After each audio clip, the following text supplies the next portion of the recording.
The Speaker, I can tell you that both initiatives will deliver more than what that last government attempted to when, for instance, they put out a $1 billion infrastructure scheme.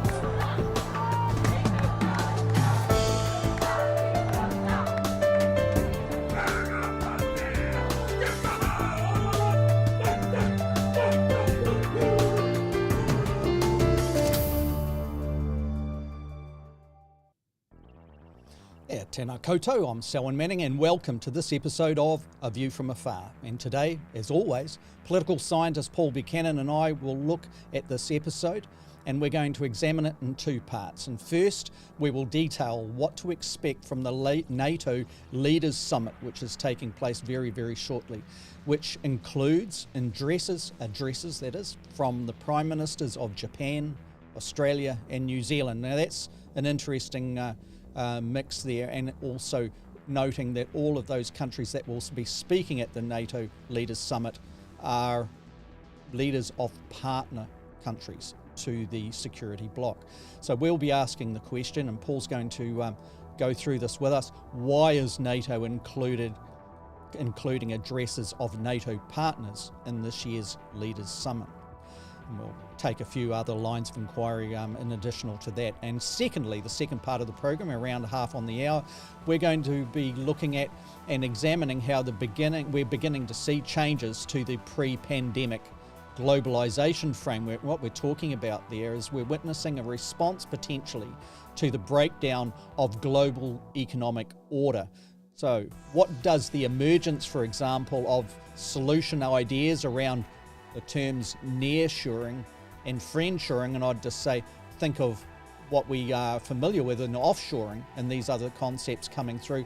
What does that mean for supply chain issues, the cost of living and the global economy in general? So with all of that, we are just about ready to cross to Paul, but in the first instance, before we do so, if you are joining us via Facebook or YouTube, do feel free to make comments or to lodge questions. And if you do so, just remember that your interaction may be included in the program. So let's cross to Paul Buchanan, who is waiting online right now to go through these major issues with us. Good afternoon. Kia ora, Paul. Tēnā koe iho. Kia ora, Selwyn, and a very happy Matariki to you. Yeah. Some of our foreign interlocutors may not know, but Matariki is the winter solstice. It's a spiritual holiday for Maori, and it's now become a statutory holiday. So the kids off of school tomorrow. But it's a significant event, and for us down here in the middle of winter. And I thought, well, it's a great occasion to be back with Selwyn, but also an occasion to just, give a shout out to our Maori brothers and sisters on finally getting a special a Maori date recognized among all the colonialist dates. Yeah, this is super cool, this event. This is the first public holiday on Matariki that is done. Northern climes, like Paul has spoken to, you'd know the constellation as Pleiades, or some people call it the Seven Sisters, for example. That constellation right at the moment is tomorrow, is going to be rising in the east in New Zealand and seen just before sunrise. And of course later in the year you get to see the constellation very clear, because it's up around midnight, 10 p.m. when we start to hit the equivalent to where we are now, meaning the middle of summer, right in the middle of the summer in southern hemisphere terms. Paul, we've already got suggestions and comments coming in, so I'll just read one because it's important to get this hit at the right time, and those that are watching via Facebook may see the comment that's already been lodged. And this is Liz Hughes, and Liz has put here, and I'll just read it out for those that are listening. Aotearoa does not belong to NATO, North Atlantic nuclear powers. They don't belong to Pacific waters, do they? Now, what we're talking about there in the introduction, Liz, was quite simply that when John Key was the Prime Minister in New Zealand, he signed New Zealand up as a partner of NATO, and particularly with interest in the cybersecurity area. Now that's been extended as partners is in the respect to how New Zealand, Australia and Japan have been invited to speak to the NATO Leaders Summit. And that's what we're discussing today, aren't we, Paul? I'll hand it over to you, Paul, perhaps to take that further. Yeah, and thanks, Liz. You're very reliable in that regard. So I'll address your question as part of my initial comments. I think what we got to do, though, Selwyn, is we got to put this in context. There's these NATO meetings, and you and I, before the show began, I was commenting to you that it's the summit summer in the Northern Hemisphere. Yep. The G7 is meeting this week, and then the NATO meeting follows, and those are related. But also right now, the BRICS, Brazil, Russia, India, China, and South Africa, are having their leadership meeting. The big address, President Xi of China will give that address tomorrow, but Putin has already spoken to that group. This is the rival coalition. BRICS has turned into an authoritarian-dominated power bloc, and it's instrumental in circumventing the sanctions regime that has been imposed by the West. I'll just give a couple of examples. The Chinese now are buying Russian oil. They've become the largest importer of Russian oil. So they're absorbing all that excess capacity that can no longer flow to the West. The Indians, who did not depend at all on Russian oil up until a few months ago, are buying 700,000 barrels a day. And the Russians, if I remember correctly, profited to the tune of 1.8 billion this past April. Yeah, more than the previous month, Paul, isn't it? Because of this. So just as a sidebar, what it does is it shows you an axiom about sanctions.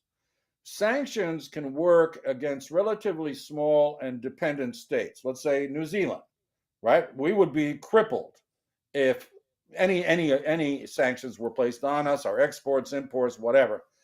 If you're a fairly large country with diplomatic influence, powerful allies and that, sanctions are going to be difficult to enforce because you're not going to get universal adherence to them. And the BRICS are a case in point. This is the bad part. They're a political coalition that is opposed to the West. Bolsonaro in Brazil is openly pro-Russian. The Chinese obviously are straddling the fence, but they're leaning Russia's way. India wants to play that non-aligned game. Which it used to, didn't it, during the Cold War?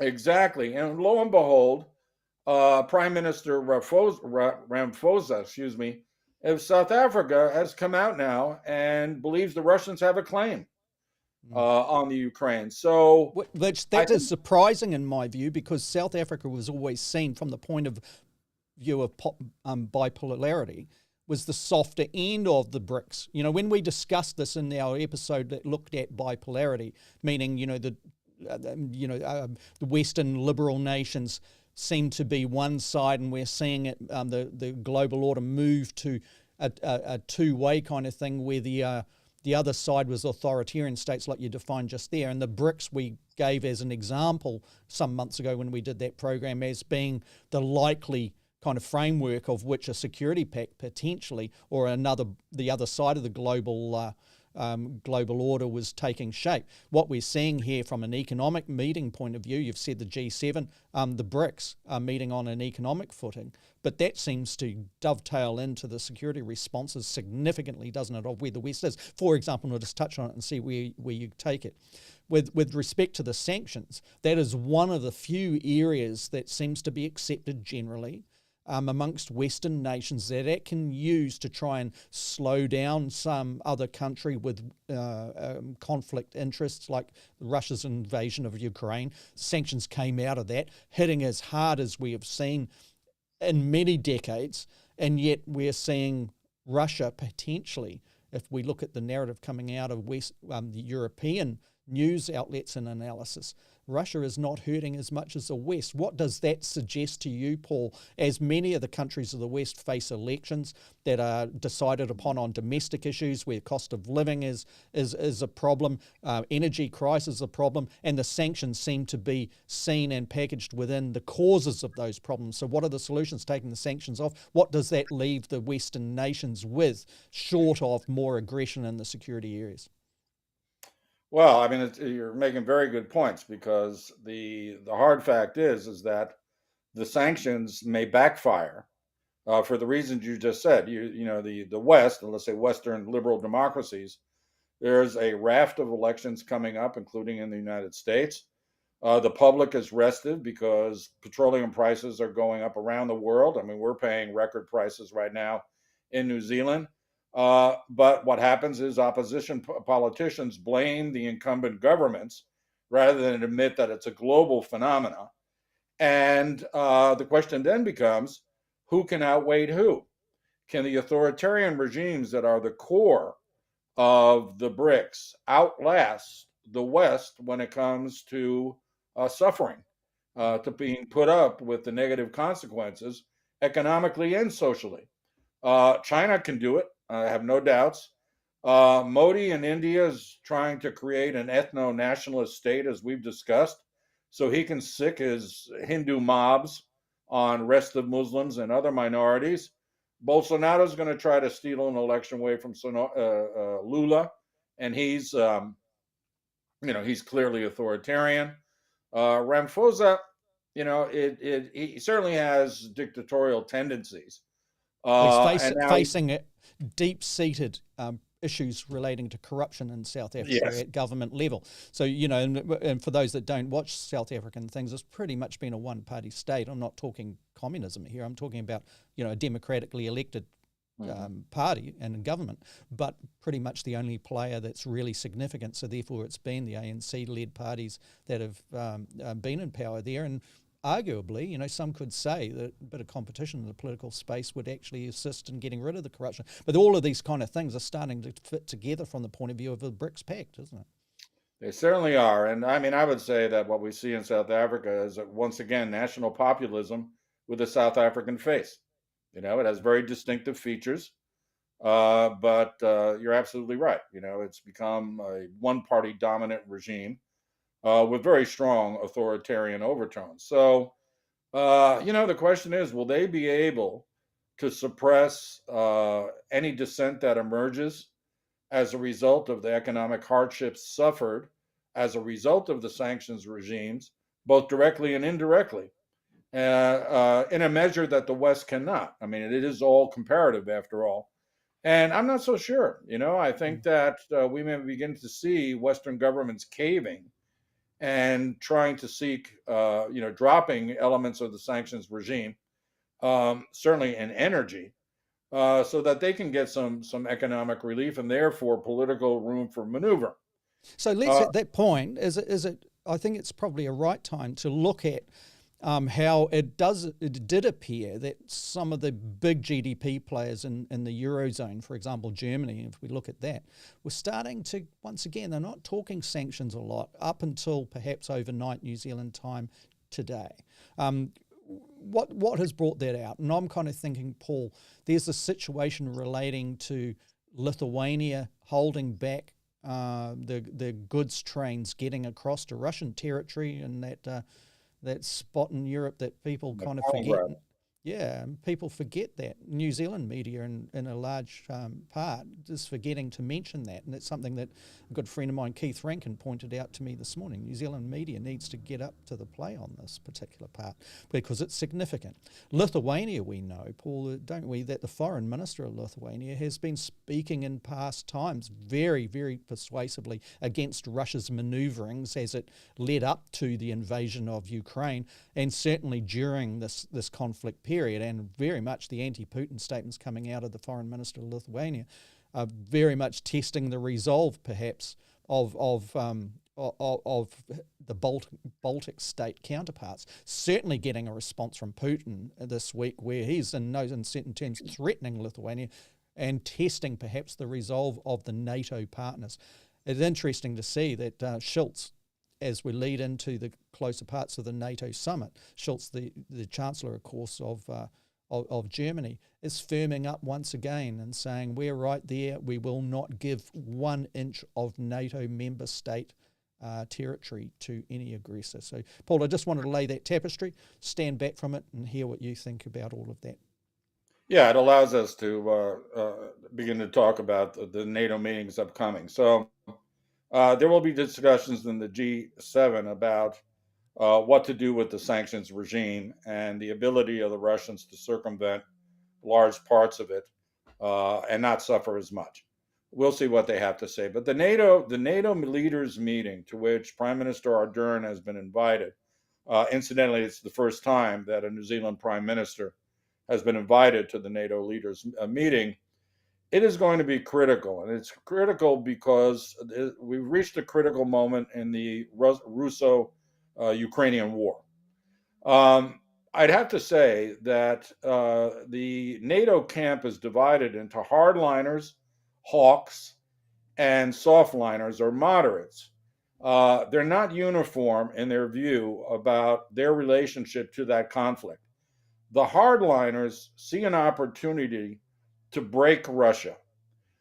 They've turned out to be not as militarily impressive as one would have thought, and they want to press the advantage. And that includes the Lithuanians. I mean, they may be small, but they're on the front lines. They don't like the Russians. The Poles don't like the Russians. And I'm pretty sure a discussion is going to be held about whether NATO should send troops into Western Ukraine, raise the ante on the Russians, defying them to go nuclear, because I think the intelligence reporting is the Russians won't. Now, I don't know, but I'm just... If they did that, would you suggest that they do that from a multilateral point of view? Oh, yeah. Outstepping, and go in with blue helmet, responsibility to protect. We dedicated episodes to this idea. Do you think that that's the best way of going forward with it? It is, especially if you can bring other countries like New Zealand. But it's a ruse. The Russians are clearly going to know that this is a NATO move on them. Norway right now is preparing for a cross-border conflict with the Russians. I mean, I think there's a realization, again, amongst the hawks, that the Russians are not going to stop. Putin's rhetoric about Peter the Great and the great Russian Empire doesn't stop with the Ukraine. And I think their belief is the people below Putin who would have to execute the orders to launch nuclear weapons will not do it. And that they can raise the costs of staying in the Ukraine and fighting this, war of annihilation, raise it so high with NATO backing and Western backing that the Russians will declare victory in the East and leave. Now, the moderates or softliners, or some people would say the more rational folk, they are saying no, don't provoke the Russians because you do not know what they are capable of doing.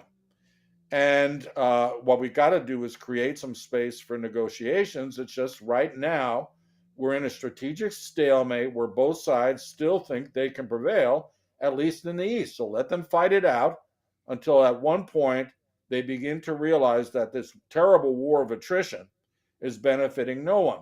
I mean, Zelensky's talking absolute maximalist, taking back the Crimea, those sort of things. I've read all sides, and I'm torn between both of them. I mean, I think the Russians have to be stopped on the battlefield before they'll negotiate. Now, let me just say something about these Just non-nuclear on Zelensky, he did raise a couple of months ago, in closer to the beginning of the invasion, that those areas that Russia believed was that where Russian-speaking citizens are, the separatist movement is very strong. Obviously, that's what Russia is fighting to get now. He was saying, well, as a part of potential negotiation, why don't we put that to the vote of the people that live there and oblige ourselves to the outcome of that? But he's moved on from that, hasn't he? I just wanted to draw that distinction. Yeah. No, yeah, I mean the Ukrainians, they see the setbacks in the east as tactical, but they see themselves winning the war if they can get the advanced weaponry that they want, and they are starting to get it. So this meeting is going to be crucial because, and this is to Liz's question, let's first understand the non-NATO partners are Japan, South Korea, Australia, and New Zealand. They are all more or less liberal democracies, but most importantly, they have fought with NATO members in Afghanistan, in Iraq, in Syria, as Okay. part of the anti. You're talking So ISAF kind of group of exactly. Well, coalition. ISAF, right? ISAF was basically a U.S.-led NATO mission to roust the Taliban, roust Al Qaeda, and pacify Afghanistan. Well, that didn't work out too well. It didn't. No, it didn't. Did it? No, it didn't work Right. out well at all. But Drew some normally by culture pacifistic nations into a situation where they were facing their own people as realisation anyway that they'd committed war crimes. New Zealand's included in it, Norway and some of the Nordic countries that you could rely on for having a decent kind of approach to such things. So there's that in itself is a difficulty, isn't it? The memories are fresh. Well, and let me just give the historical review. NATO was created as an anti-Soviet military coalition, premised on notions of collective defense through superior counter force. That is, they had more guns than the Soviets. Now, with the end of the Cold War, they found themselves without a mission. The Soviet Union was no more. And as we've discussed, some of the wiser heads said the Russians will be back. The bear will be our major threat. But in the meantime, they had to find missions. NATO had no purpose. So they got into doing the peacemaking, the peacekeeping. They got into ISAF. They were all over the world doing missions. In the 1990s, for example, there was discussions that were going on about potentially the Russian Federation could join NATO. There were. And that was a pipe dream. Now that we understand Russian strategic logics, and of course, you and I talked about some of my experiences in the early 90s with the military guys saying these guys aren't going to change. But NATO went off course and got into, peace enforcement, both in Europe but outside of it. Think of Libya. I mean, the campaign against Gaddafi was yet another American-led NATO campaign. And of course, we all know about Iraq. We all know about Afghanistan. And I'd just say that Iraq, for example, posed a huge problem to US-led NATO from the point of view that you had France and Germany significantly saying, no way, we're not getting involved in this. You had Gerhard Schroeder as the chancellor at the time, Joschka Fischer as the leader of the Green Party, but the foreign minister of Germany, they sided with their French counterparts and says, no, we're not getting into this. That, for George W. Bush and the NATO leaders, must have been quite a kick in the guts, yeah? Yeah, and who knows? That may have led, to Trump threatening to quit NATO and what have you. It always strikes me that the countries that have the most influence and are the most experience with other regions of the world are often the most reluctant to go back in and meddle with their internal affairs now that colonialism is over. The Americans, they go into places that they don't know about, thinking they can remake it in the American image, and it always turns out to be disastrous. But I'm getting off course here.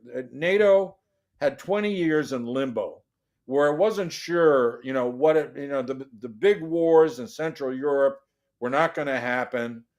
Terrorism was, the conflict of the day, even though, ideological terrorism by non-state actors is not an existential threat to any stable democracy. It's nasty, but it's not going to overthrow governments, as it turns out, as we're seeing in the States. It's more likely to be domestic non-state actors aided and abetted by parts of the government that could bring down a Western liberal democracy. But the Russians remilitarize. The Russians start, saber rattling. The Russians in 2009 go into Georgia when Georgia talks about joining NATO. And then 2014, they invaded and annexed Crimea, and they annexed, parts of the Donbass. No one does anything. Okay, no one, as it turns out, they offered the Ukrainians some help, but the view, I think, especially among the hawks, is that we've waited too long, and now that Putin's talking about Peter the Great, we've got our central mission back. Our central mission is to confront the Russians on the battlefield, but now we have liberal democratic partners like New Zealand, like Australia, who we have fought shoulder to shoulder with in these various ventures in Afghanistan, Iraq, etc. And we're going to try to bring them in on our side, a coalition of democracies. Now, And this is significant for countries like New Zealand, and I would suggest Japan is included in this too. It's a significant move of difference. Normally, these two countries would seek the multilateral response via the United Nations General Assembly. Yeah. So the problems relating to reforming of the United Nations Security Council, and we're talking about obviously the veto option, the power of veto by the P5 or the permanent member fives, which include Russia. That's what broke down the rule of law with respect to the Security Council being able to make a move on sanction or whatever they would have come up with should the veto power have not been there earlier this year. Just as a very quick side note, Paul, I did note that the Prime Minister at her post-cabinet press conference earlier this week very briefly made mention of areas of interest as she goes into this summit, the NATO summit meeting. And those areas of interest included two things as far as I could see outside of the obvious. And that was, she mentioned about the United Nations Security Council problems there, and one would presume that she was talking about the veto thing, and she's spoken significantly on that in the past. Secondly, she spoke about the International Criminal Court and accountability. Now, we know from our examinations of the International Criminal Court, it's a powerful body, but it's not universally accepted amongst NATO or Western-leaning liberal powers. For example, Bill Clinton signed the United States up to it, recognising its jurisdiction all those years ago when he was president. By the time post 9/11 came, for its own reasons, the United States under George W. Bush and Gonzales, its Attorney General, pulled that acknowledgement and recognition of the International Criminal Court out, presumably so its own citizens would not be held accountable in issues of international humanitarian law in the post-wake of that. So I just put that out there. It's a significant thing. We've talked about the doves, and this is why I've raised it. One would imagine that we talked about the hawks. One would imagine that the dove or the moderate voice would come from countries like New Zealand, not so much Australia, but countries like New Zealand and Japan. What would you, just underscoring those two things that Jacinda Ardern noted and wasn't picked up by New Zealand media significantly, what do you think of the moderate and the dove side of the argument with respect to where NATO is positioning in its opposition to where Russia is taking the threats of Europe and ratcheting that up? Another excellent point, because you're focusing in now on what are very likely going to be the internal dynamics of the NATO's leaders meeting between, again, hawks and doves. Let's just reiterate this, right? We have talked about the fact that we're in a moment of international transition. The global order is now clearly changing. We have those BRICS, right, which are a multipolar coalition amongst themselves that are part of a bigger constellation that has NATO on the other end. Now, this is starting to become an open conflict militarily, first in the Ukraine, but let's realize that the PRC is behaving very aggressively in the South China Sea, and it is rattling sabers when it comes to Taiwan in a measure we haven't seen before. Now, I don't know if their bluff can be called, but I think what's going on is that fight between, Western values, that sort of thing, and then authoritarian values is starting to crystallize. And it has its military manifestation in the Ukraine today, but that's not going to be the end of it. So I think the discussion will be what is better to do, given that now we have this de facto confrontation between these two constellations. Do we do as the Hawks want us to do and make it a military confrontation, at least in Ukraine, and stop the Russians and thereby break up the BRICS as a potential military threat? Or do we do the diplomatic route? Do we try to reform the Security Council and kick the Russians out? Do we do maneuvering of a diplomatic sort, which of course New Zealand will advocate?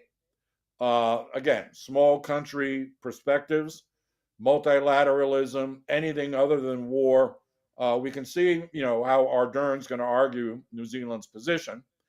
We'll see about the Australians. They have a new Labour government in that's not as bellicose as the previous Conservative government. We'll see what Anthony Albanese, the new prime minister, has to say. But that's what makes this meeting extraordinarily important, because they're basically going to try to chart out a collective response, not just to Russia in the Ukraine, but the potentially developing alliance between Russia and other authoritarian-minded states. And here's where it gets tricky. At this leadership meeting, they're going to discuss admitting Sweden and Finland into NATO. They definitely want to expand NATO. They need all the guns they can get. But Turkey's standing in the way. And as we discussed in the past, Turkey's basically using its opposition as leverage to get weapons itself. So it appears that Turkey will vote in favor of the admission, but the Turks are in a delicate position with regards to Russia. They're not military allies of Russia, but they have an understanding with Russia. They use Russian military equipment. They like the Western equipment, but they have things that the Russians supply them. So they're in a delicate position. But it appears... Is Turkey able to be, if you're going to see different definitions or different degrees of essentials around various member states in the NATO, and I'm talking about core members, is Turkey an outliner? Is that something where the NATO members, perhaps at a summit like this, can say, well, you come on board with this, you let the Nordic countries come in, or you're out ski? I don't think they're going to do that. I mean, Turkey is too strategically and important. I mean, just think, control of the Black Sea runs through, the Bosphorus Straits. Erdogan is a bit of a wild card. He's authoritarian. See, that's the thing, is NATO is not a coalition of democracies. It's got several very authoritarian regimes, elected authoritarian regimes, but authoritarian nevertheless. And so all these talks will have to be very delicate, not just with Turkey, but with Hungary. What's his name, Orban. He's refused to do anything to help Ukraine. And this is an issue with respect to, people see references in the international news with respect to Moldova, for example. It's starting to get looked at closer. The reasons for that, in my view, Paul, is if the Russians, it looks like it's going to be a prolonged conflict, doesn't it? And if Russia, it's yet to be decided or to manifest, but if it does cement its hold on the eastern areas, the Donbass, the Donetsk areas, and it actually is then able to bridge a land or create a land bridge down in the south of Ukraine, which includes Odessa, then there's a significant geopolitical tilt that starts to happen, I think. And you've got Russia's interests and claims to Transnistria, and that part between Ukraine and Moldova. Moldova is recognised amongst many of the world's nations as actually having responsibility for that little enclave, but Russia claims it's his, and it's got people in there that are similar to what is on the eastern side of the Ukraine who say we're basically Russian. We're allies. And that becomes a significant problem. That's where Hungary in particular, because it's in that part of the region, isn't it? You've got Romania, Hungary, and you've got Moldova as a small nation, and NATO nations expected to actually resist should they be thinking. Just that distinction, sorry to harp on, but that distinction is that Moldova being a NATO nation, and it has a recognition of responsibility to that enclave of which Russia claims it is. And that's a flashpoint potentially that could put NATO right smack in a situation where it has to respond. I'm just flagging that up. Oh, yeah. I mean, again, the Hawks, I would imagine, have already said, look, if Russia takes the southern flank, so the Ukrainian access to the Black Sea, it's all over, because then they will press their advantage, and further. But more importantly, it alters the de facto status quo. Their argument, from what I understand, is that the Russians don't mind if this becomes a protracted, dragged out war, because they're creating a new status quo with every village that they conquer. And again, this is World War I, war of annihilation. Heck, it's even trench warfare on the part of the Ukrainians. Again, very tried and true Russian tactics. But the Hawks are saying, no, that's why we got to hit them now. And we got to hit them as NATO. Because if you let this protract and whatnot, they're creating a de facto status quo that's going to wind up altering not just the European status quo, but the international status quo as a whole, and they're doing it again by force against a sovereign country that did not attack them. The Doves, they think the basic difference is the Hawks don't think the Russians can be negotiated with, and they're already, I bet you, the military officers and strategic planners who are of the hawkish persuasion have literally drawn lines in eastern Ukraine where if the Russians cross those lines, that's it. Everything changes. It's now all out. The Doves, I think, want to pursue the diplomatic route. They see space for maneuver. And the Doves include Henry Kissinger, who said that you have to give them an honorable way out. I mean, that's, I've run that line here. And that, we have to recognize, I mean, Kissinger was pilloried for saying, look, the Ukrainians are going to have to give up some territory. And he was significant in saying, do not gel or force together a response from both adversaries, meaning China and the Russian Federation. Don't make that problem that is times two into a one single problem. And he was talking about their experiences decades ago, wasn't he? And there's something in that. Look, I always felt that I would never give too much weight to relying on something that Kissinger had done. I've met him myself with respect to being up in Seoul at a time when Helen Clark was Prime Minister, and she was having a meeting bilaterally with him. He's an interesting character, and certainly you don't underestimate the significance of his intelligence. But his backstory raises issues, doesn't it, with respect to his involvement in the bombing of Cambodia and Laos, two neutral countries at the time of the Vietnam War. But his input into this is significant from the point of view of the opportunity of diplomacy. So I'm just purely underscoring why you've raised him, Paul. Yeah, I mean, he's a realist. He's actually one of the early, mid 20th century realists, along with Hans Morgenthau. Kissinger wrote a very good book called Nuclear Weapons and Foreign Policy, published in 1958, about the strategic use of nuclear weapons as instruments of deterrence. So his intellect cannot be questioned. Yeah, what he did when he was a policymaker, I will leave that aside for the time being. But the key here is that the Hawks are saying to the people like Kissinger, no, the Chinese are watching this. If we come back and hammer the Russians back across their own borders, the Chinese are going to take this as a cautionary note, and they're not going to back the Russians. If the Russians start getting rolled back, China's not coming to their rescue while Yeah, they're I in the mean, Ukraine. in a perfect world, China would be one of the parts of what is the solution to this problem that the world has with Russia at the moment. That China would be in a perfect position to actually address some of those diplomatic opportunities that exist. But at this stage, there's too many people dying.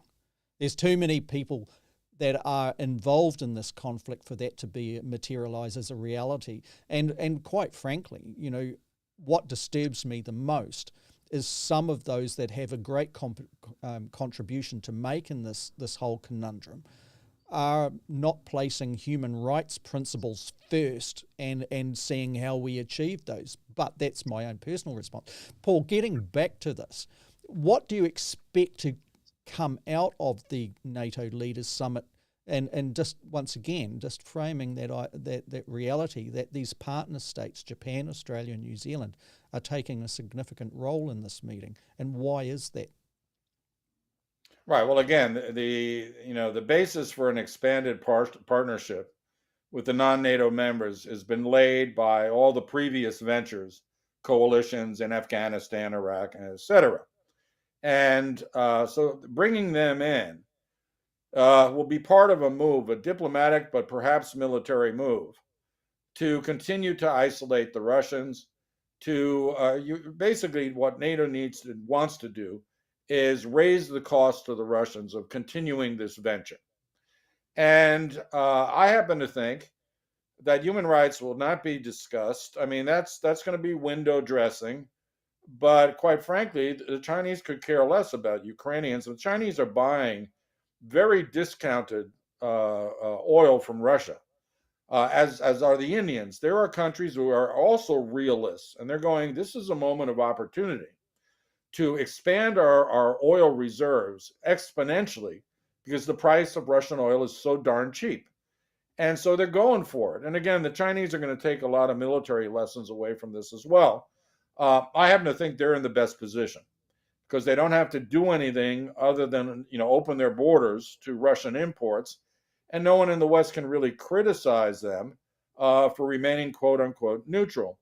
So the issue is this: assuming that they don't kick the can down the road in this NATO meeting, I think they've got themselves, their backs are not quite up against the wall, but if the Hawks prevail, they want to do so before winter sets in. They want to use the summer to the full advantage that the nicer weather brings to modern weaponry. And so I think there's going to be a big push to say, look, let's start putting special forces guys in. New Zealand may be asked to send SAS guys.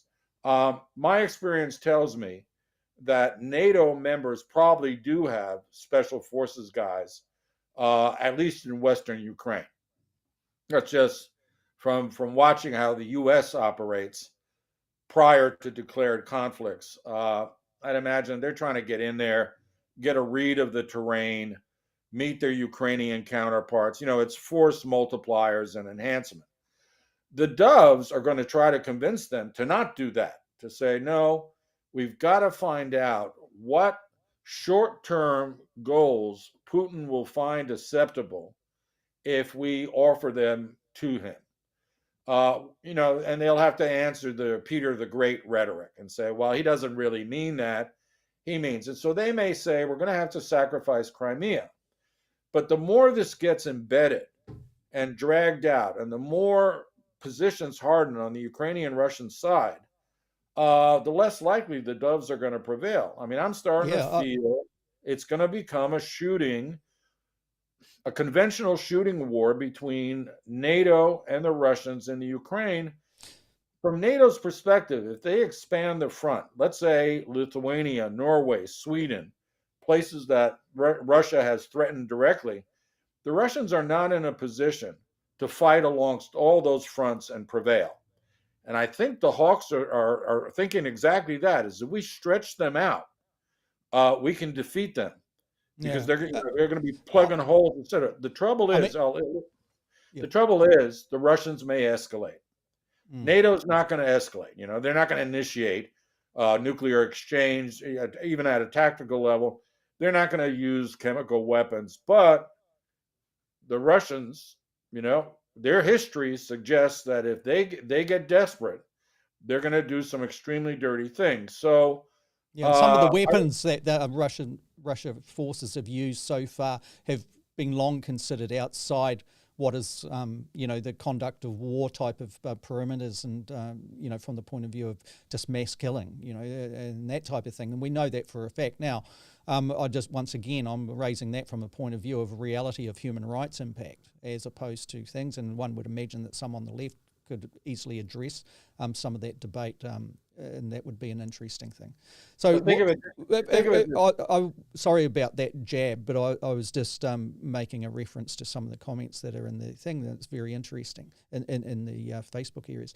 But if we take the comments of Jacinda Ardern, for an example, it seems to me it's an acknowledgement. If we look at that as a window of opportunity to see inside how those more moderate dove-positioned countries may be viewing this, it seems to me an acknowledgement on a number of things. It's an acknowledgement that this is going to be a prolonged war, which fits to what you were saying. I think the realities are connecting to that this is going to go on for quite a while. And that's obviously an absolute abomination on the world from the point of view of failure of diplomacy. Second, she is starting to talk. That's why I raised those 2 points earlier on. She's talking about things that can be used. For example, the 2022 provides the opportunity to really look at veto at the United Nations. I'm just putting that out there, Paul. She's raised that.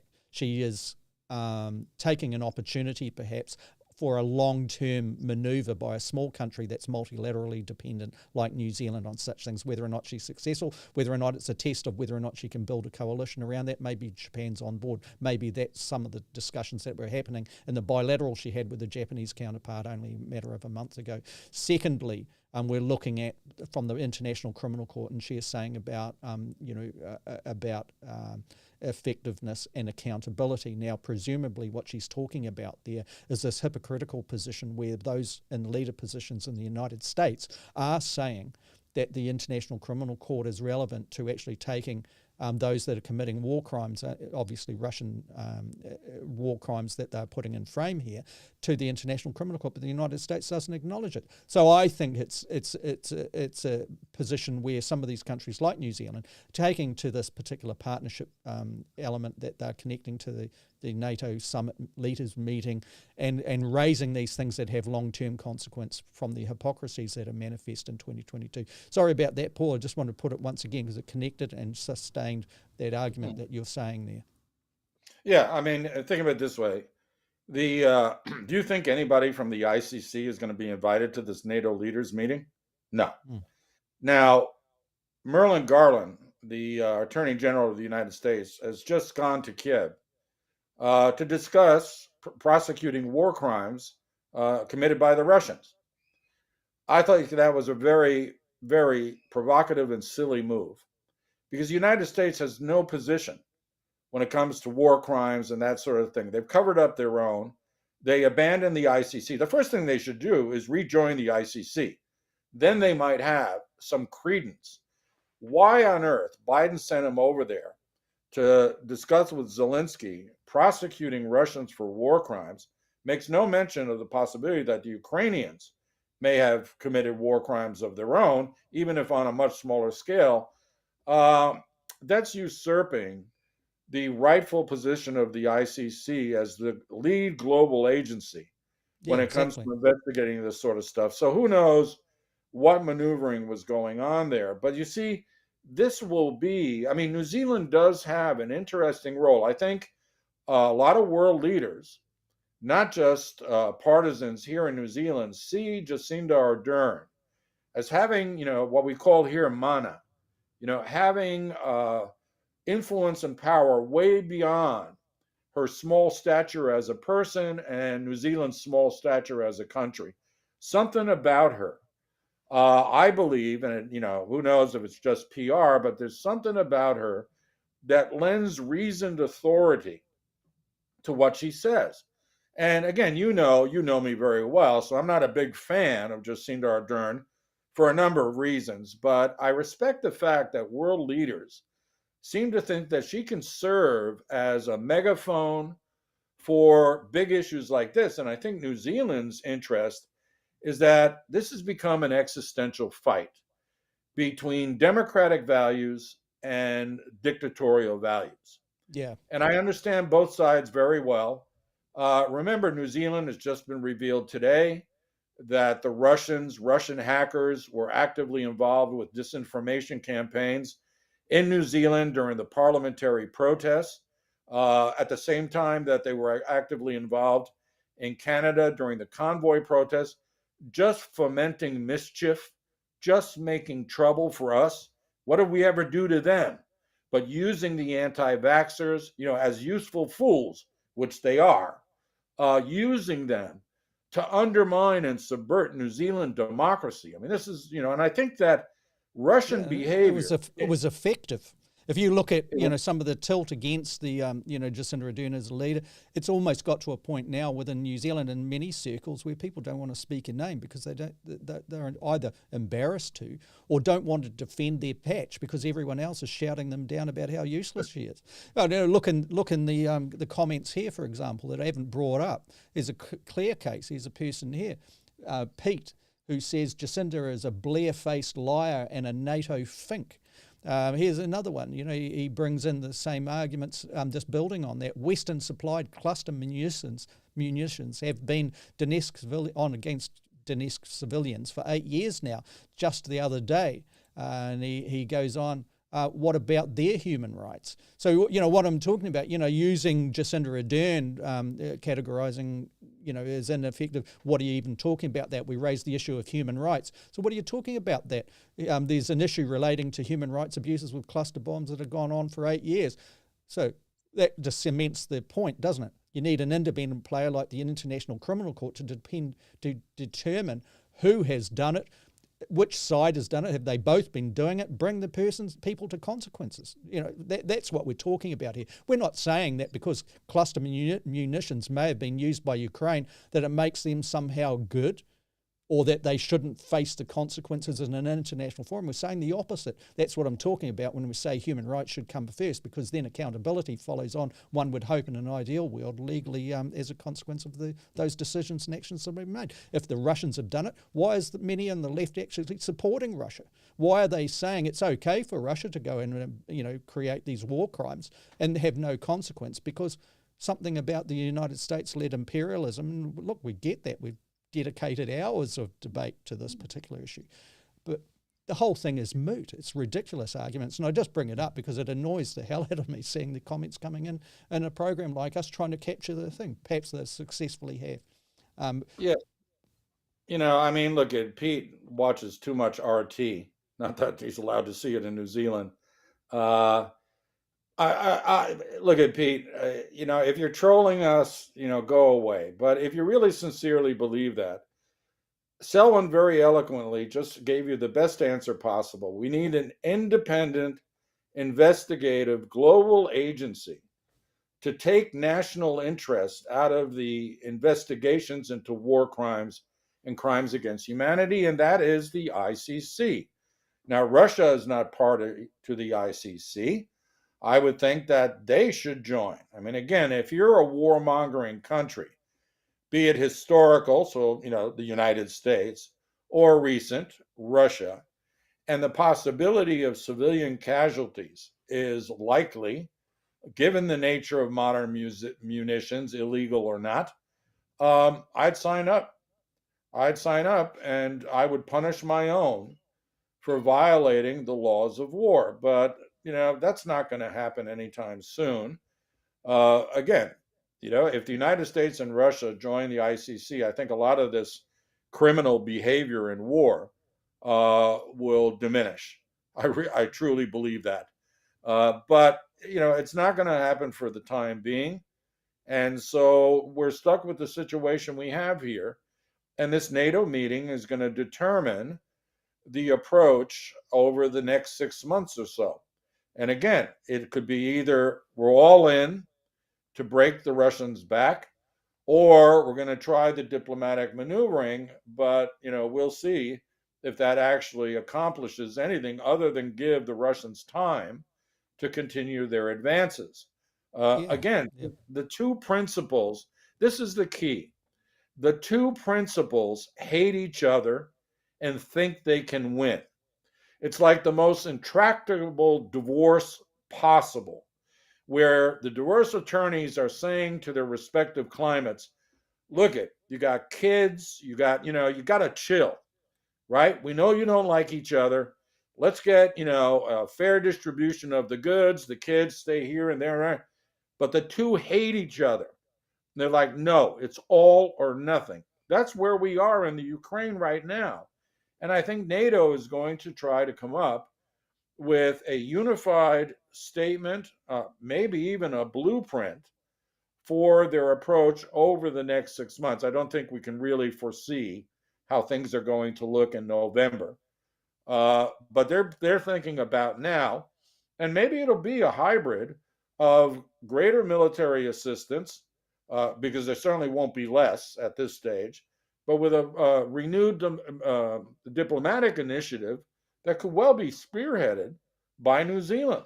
I mean, it Mm. could well be, Yep. given Ardern's, importance. So, Oh, but that's about all I can speculate at this time.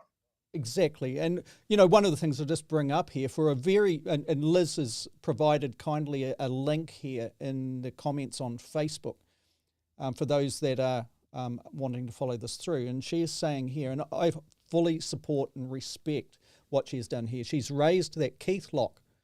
Paul and I both know Keith, and many of us know Keith and highly respect his contribution now and over the years. Now, Keith will be coming from that Dove pacifistic, in my view, well-valued and positioned argument. And Keith is writing, and Liz says Keith Locke gets it right. And she is drawing the attention to a link, and it's in Facebook if people want to see that. It's on newsroom.co.nz, where he is talking about New Zealand getting too close to NATO. Now, I just put it up there for those that are thinking that they want to hear more of that there is the opportunity to do so, as opposed to some of the more trolling comments that have come through from some of the others that are certainly contributing to it. Can I say something to Liz? Liz, we've been getting close to NATO for 20 years. We may need NATO in our patch if the Chinese go berserk and decide that they're going to start claiming resources off of South Pacific territories. That's the logic inside the NZDF and the Ministry of Defense. All right. The idea is a quid pro quo. John Key, no fan of his, am I, said it's the price of being in the club. Because remember, we're also part of Five Eyes. We just signed an intelligence sharing agreement with the Japanese. We're all in. And so the idea that we're getting too close now, and I do respect Keith a lot, I simply disagree with, because I think it presumes that we should be isolationist and not involve ourselves in continental wars far away. Well, that may have been true 100 years ago. But in this integrated world where you got cyber hackers, aiding and abetting anti-democratic protests on New Zealand's parliamentary grounds, the days of standing aside and, thinking that the tyranny of distance protects us from all threats, they've been over for a while. Now, I don't necessarily think that we should go boots and all into the conflict with the Ukraine. I mean, we're already doing a fair bit. But, I think that the idea is not about the Ukraine and Russia. The idea is, if the Chinese start pushing and shoving in our neck of the woods, we can't do it alone.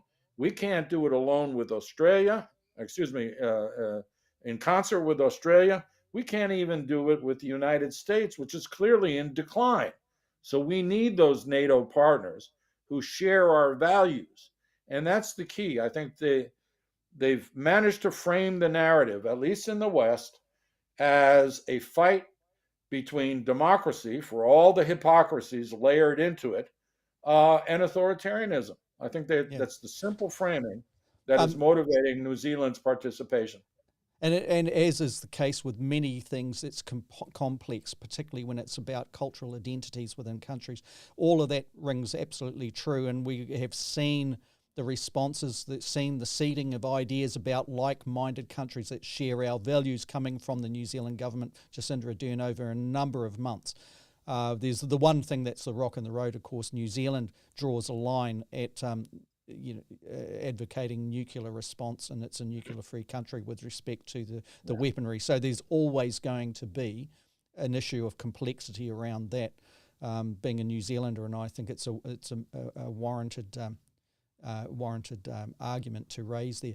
Paul, we were going to raise the issues relating to economics and some of the solutions, and we have simply run out of time with this. This NATO summit leaders meeting has been a complex and interesting one, and one that has drawn some very charged responses from audience, the live audience, and also responses from ourselves. Let's park, shall we? This the question we'll leave begging. What does the emergence of nearshoring and friendshoring mean for supply chain issues, cost of living in the global economy? Let's park that for an episode that we will bring in about 3 weeks' time, all going well. We're going to have a Matariki break in the middle of the New Zealand solstice period and enjoy some of the good things in life and bring our debate back to people at the end of that, say 3 weeks' time. Paul, what do you say? We park it? Yeah. I think a little hiatus will do us good, and let's reconvene in 2 to 3 weeks. We'll see. We may be itching to get back into the discussion, but I enjoyed it. And even though I think some people can really be on the nose with their comments, I appreciate it. It makes me think. I have to sort of consider counter arguments and whatnot. So, from a strictly intellectual standpoint, this was very good. Yeah. Contributions, the element of debate. It's to be encouraged. Absolutely. On that point, thank you for those that have joined us live for this episode.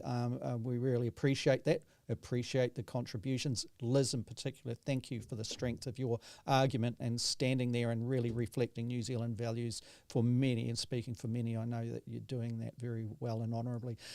We will be back in around about 3 weeks. We're going to take a mid-year break in our Series 3, which is the third year we've been running this program. Until that time, do take care out there. Keep the debates going.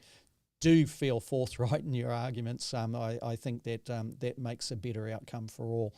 Until that time, take care. Ka te kite anō from Paul and I, and we'll see you soon. Goodbye.